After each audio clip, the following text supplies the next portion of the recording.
Back when I first started using Ableton around 2012, my automation skills were pretty much click, drag, and hope for the best. But since then, both my skills and Ableton's feature set have both evolved tremendously, allowing me to create the expressive, dynamic music that I want to make. So here are 15 Ableton automation secrets that you can use to create more dynamic, expressive, and creative music. Now, if you're new to Ableton, I also highly recommend you check out this Ableton Workflow Bible. It's our free ebook written by the incredible Connor O'Brien here at EDMProd, and it just goes through every part of Ableton so you feel confident and you can make your way around it without worrying where everything is. So grab that huge, awesome, helpful resource down below in the description and let's get into the video. So the first thing I want to cover is the just basics of automation in Ableton. Now, if you know how automation works, you can skip head straight to tip 2. But for those of you who aren't familiar, what you want to do is click this little blue dotted line up in the top right here of the arrangement view, and that will enable you to see automation if you're not already seeing it. What it will do is on any tracks that are expanded, for example, like this sub, these two windows will appear with both the plugin or device at the top and the particular parameter that's currently being showed. Now, if there's a dotted, faded red line, it means the parameter is not being automated currently. But if there is a solid red line with these breakpoint circles here, it means that the control is currently being modulated via automation. You can hover over each of the values to see that particular value of the parameter being modulated. For example, on my drums bus here, I've got an auto filter device, and you can see here on the frequency cutoff, there's a little red circle that indicates that a particular parameter in Ableton is being automated. And I can see here that there is a number of different points. So if I go to my drums here, and I'm just going to play the second half of this little drum and bass example I've got, and I want you to hear the filter cutoff of this high pass filter sweep.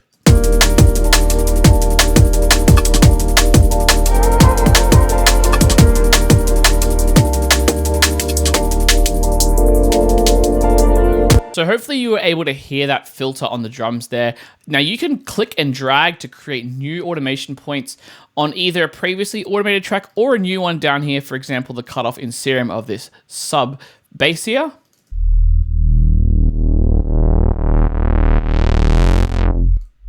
And then you can also select points and hit delete to delete automation. Now, if you do want to automate a new parameter, simply find one. For example, if I wanted to modulate the width on my drums here, you can right click on it and show the automation either on the current lane or in a new lane. Lastly, showing it in a new lane can be done by either just doing what I did there or by going to the currently selected automation and hitting this plus button at the bottom. We'll create a separate lane for that particular automation.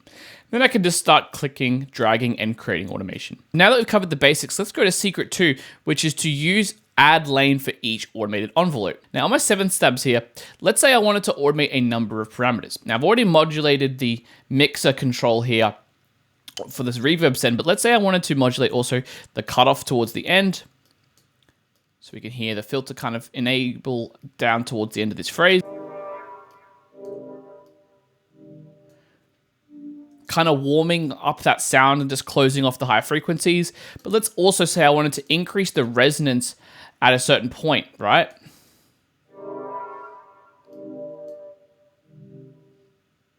Just to accentuate those filter movements. And then lastly, let's say I want to add a bit of drive to the filter just towards the end here. So we're adding 3 different new types of automation.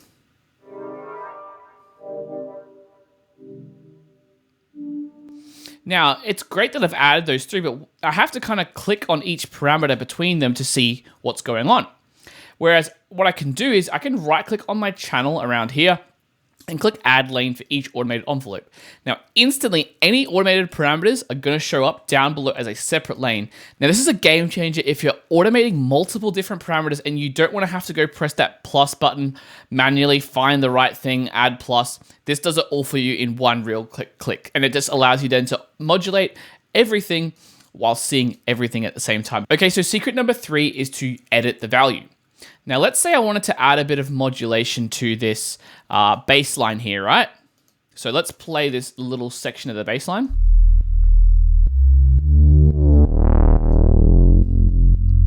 Right, but I wanted to make this section here go back to the original value I had the cutoff of the frequency at. Now, if I pull this one down here to 0.23, I can see this one up here is at 0.33, so it's different. Now I can click and drag and try and get as close as possible. What's sometimes helpful is just to right click on that breakpoint, hit edit value, and type in the exact number you want. I can then also click over here and delete that point. And now I've got a nice automation moment which returns to the original value, which is helpful if you're making changes only in certain parts of the song, but you want like a home to return to. Very helpful. Now, while I'm on this point for secret number 4, if you make some automation changes to a track, for example, on my drums here, I have the utility automating the volume, right, at the end of this phrase, so the drums get a bit quieter. But let's say for some reason, I actually don't want the automation to take place anymore. What I can do is simply, I'm just going to get rid of the width one there, right click and clear the envelope. Now I can either do this on the channel here, or I can just right click anywhere along the envelope with an automation enabled, and it will reset it back to 0. Now it's worth mentioning you have to pay attention to where the control you just reset returns to. Normally it will be a default sort of position. Like for example, my gain on my utility here has returned to 0. So just one thing to mention when you're clearing an envelope like that. One really cool thing is if I've got modulation on a device, say I modulate both the width and the gain on the utility here, I can right click on the channel here and clear all the envelopes of just the utility. Now if I do this, you'll notice that the auto filter is still modulated. So we're just clearing the controls that are being modulated from one particular plugin or device, which is helpful if we wanted to get rid of a particular device's modulation. Maybe the distortion we were using was kind of nice to modulate, but now we want to return back to not modulating it, having it more static, something like that. And then of course, you can just clear all envelopes, and that will clear all automation from all devices on that particular channel. So secret 5 is modulation versus automation. Now there's 2 different types of ways you can modulate a parameter. For example, I've got a spectral resonator on this little vocal ambience here. I'm just going to play it without it first so you can hear what it sounds like without the effect. And now here it is with the spectral resonator on, adding a bit of sparkle and glimmer to the sound. Nice subtle effect. Now I want to modulate the shift on this spectral resonator to kind of shift the tonality and frequency range of that sparkle, right? So I'm going to go ahead and right click on this. Now you'll notice there's 2 options. There's show automation either by itself or in a new lane, but there's also this show modulation control. Now I'm going to first add a bit of modulation because maybe I want to add a bit of overall movement to the sound over the course of the clip.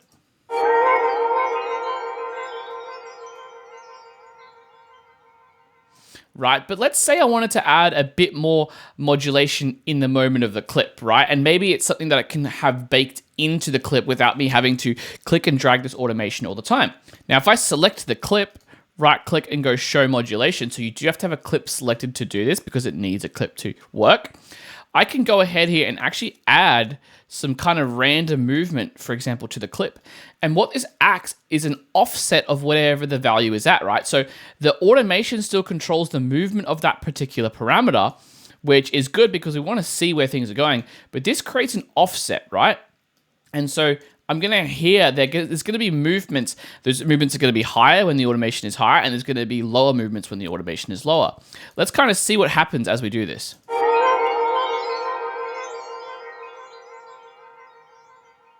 So you can hear at the beginning of the sound, especially if we exaggerate these particular points.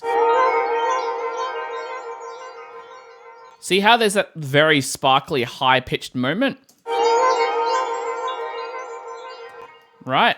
It's pretty cool. And the good thing is in this modulation view, we have a lot of the same controls, which I'm going to get to as we do it from automation. I can clear envelopes, clear all envelopes. I can even go down here and change the exact parameters that I'm modulating on a clip level. So modulation and automation can work hand in hand to create expressive dynamic music, which I absolutely love to use. Number 6 is stretch and skew controls. Now, if you select a specific patch of automation in the channel where it's present, you'll notice you can hover over the selected portion and there's these little boxes that appear above, below, to the sides, and in each of the corners. Now, these are the stretch and skew controls. Namely, we can stretch the envelope value up or down. We can stretch the time left or right. And we can also skew the envelope to one particular corner. So we can make it go up in the right corner here, down in the bottom right corner, up in the top left corner, and down in the bottom left corner. Now, these are all really helpful to match your modulation to different parts of the track. Maybe we wanted this modulation to start taking place over 16 bars instead of 8, so I can do that. But what's really cool as well is I can actually use certain qualifiers like Option, Shift, and Command to extend these even further. For example, if I hold Option down while moving the stretch of the envelope value, you notice it will happen on both sides, which is really, really cool. And all of these changes you make are remembered by the automation. So for example, I've skewed the bottom here. It will remember that it's been skewed, and those lines show up highlighting that fact. And I can use Option when skewing as well. I can also use Option when stretching out the time as well, which is really cool. I can use Shift to fine tune and hold Option and do it on both. And also for the stretching of time, I can use Command to turn off any grid snapping so the automation can be made more free form, if that makes sense, rather than it snapping to the grid like it was before. So these are really helpful if I want to just play around with the exact location, the intensity, and the way my automation reacts. So for example, I could make the filter not as intense by playing around with this skew here, but I could also push it up and kind of collapse the dynamic range of the automation. Very helpful tools here. I'm just going to crank the resonance on these drums, and I'm going to kind of play around with these so you can get a kind of ear for what's going on.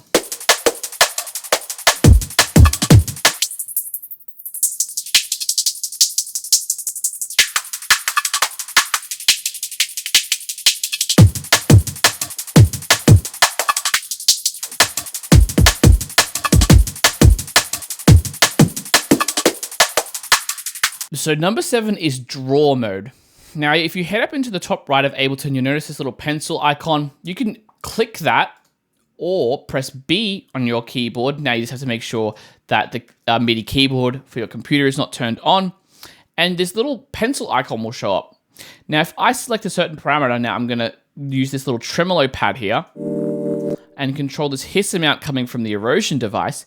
It will draw a grid snapped pattern, right? So I could, for example, see that the grid is currently set to basically half a bar, and every half a bar, a new value is being drawn. Now, obviously I can change the grid value, for example, to the narrowest, and I think it will go to like more of a quarter note. And now the new grid becomes that, which is pretty cool.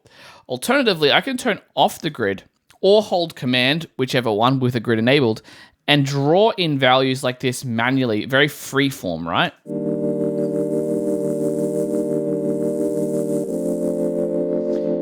So you've got the option of doing more of a step sequencer vibe or more of a free-form natural automation vibe, which is pretty cool.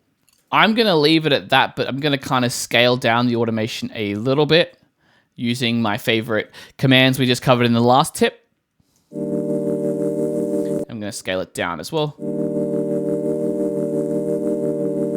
One thing I can also do for number 8, though, is to automate by hand. Now, I've got a filter on this chant tremolo thing that I've just been messing around with as well. And what I can do is simply just hit record without the track being armed and mess around with the frequency of the filter.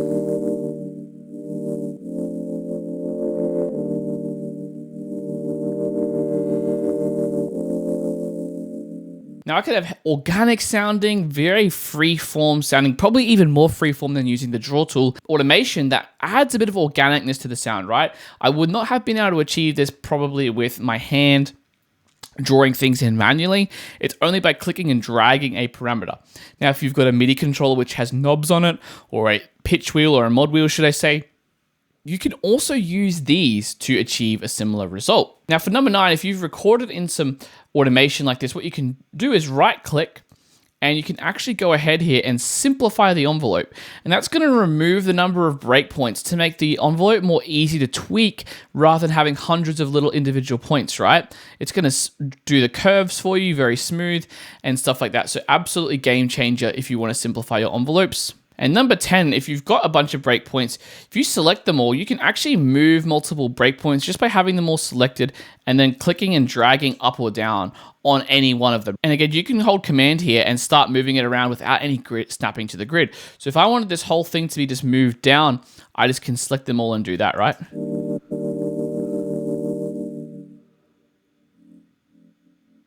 right? And then I've got all my other controls, the stretching and skewing and all that kind of thing, which is really, really cool. Now, speaking of curves, number 11, what I can do is I can go to any curve I've created, and I'll take this baseline example up here with the filter automation. If I hover over a line and hold Alt, I can draw in a curve just by simply clicking and dragging with my mouse.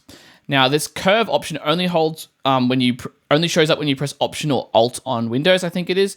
So it just allows you to make more, scaled or dynamic automation curves that sound a bit more natural, right?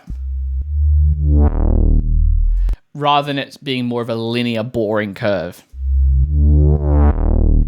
Depending on what you're going for, it's sometimes really helpful. Now, number 12 here is if you want to deactivate some control from something. For example, I have this filter cut off. I'll use it for the same example here. But let's say I wanted to hear what the sound was like before the automation. All I have to do was go ahead and move a control, and this will override any automation. You can see that the line is now grayed out. Now, I have to set it where I want it because now it's a static control. And this just kind of deactivates any automation temporarily, which is cool. So now you'll hear. Have to have headphones on to hear that one, unfortunately, guys. But you'll hear the automation isn't moving the filter cutoff anymore. Now, however, if I want to re-enable this, at the top here in Ableton, there's this orange arrow called Re-enable Automation. Clicking that will re-enable any deactivated automation. Now, if you have multiple channels that are deactivated, it will do all of them at once, unfortunately. Okay, so number 13 is macros. Now, if I go to my piano loop here, I may have a few effects that I want to add. I've just added to this audio effect rack. We've got an auto pan, a chorus, ensemble, and a shifter. And I'm just going to enable the whole rack here so you can see each of these three. Now, they add this kind of cool effect to the piano if you hear with it off first.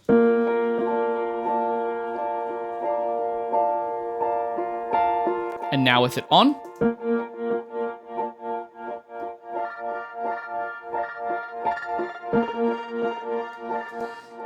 It's a certain type of effect that I would like to kind of blend in and out at different times, right? Now, I could go ahead and automate dry wets, amounts, and everything all manually, all in different lanes. But what you can do with a macro inside an audio effect rack or instrument rack is map the three controls that you want to one macro and then simply automate that. So I'm going to select the amount of the auto pan, which determines the amount of that tremolo effect. I'm going to select the dry wet of the chorus ensemble and the dry wet of the shifter. Right? And now I can play around with the exact mappings I want. So for example, I know at 0, I want it to be off for the auto pan amount, and at max 100. For the chorus ensemble, I want it to be off at first, but I want it to go to about 35% to give it a bit of thickening up. 39, let's do. And then for the shifter, we just want it to be about 12%, just a subtle effect, right? And then I can exit map. I can name this to, let's say,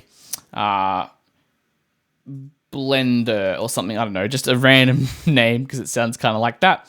And now what you'll notice is I can actually right-click, show this automation in a lane, and I can actually start to, let's say, towards the end of this phrase, play around with this automation on this macro, and all three of these things will move at once.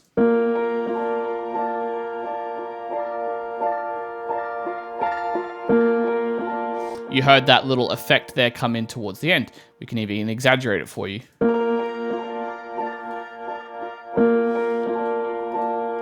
Play around with the curves.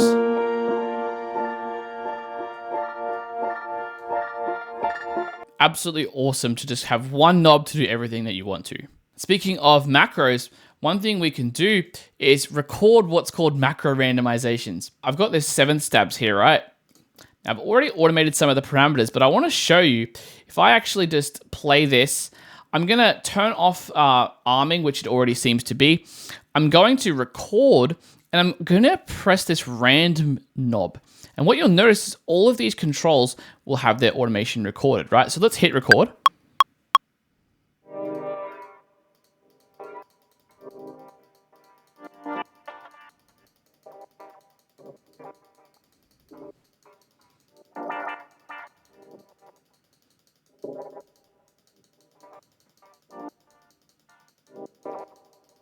Now we've got a bunch of random automation there.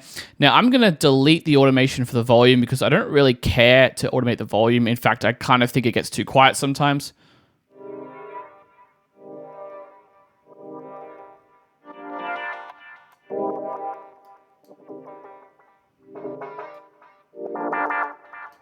Oof.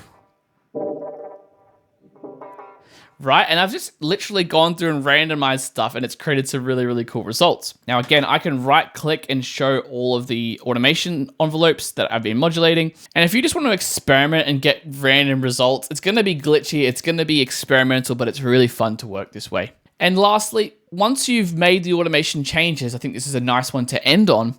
It's just really helpful to go up the top right here and click this automation lock. This locks the envelopes. So if I'm, for example, going to copy these clips over to another 16 bars, right? The automation stays put. It doesn't copy the automation. So the envelopes are locked in place and are free from any duplicating or anything like that, or copy pasting, whatever.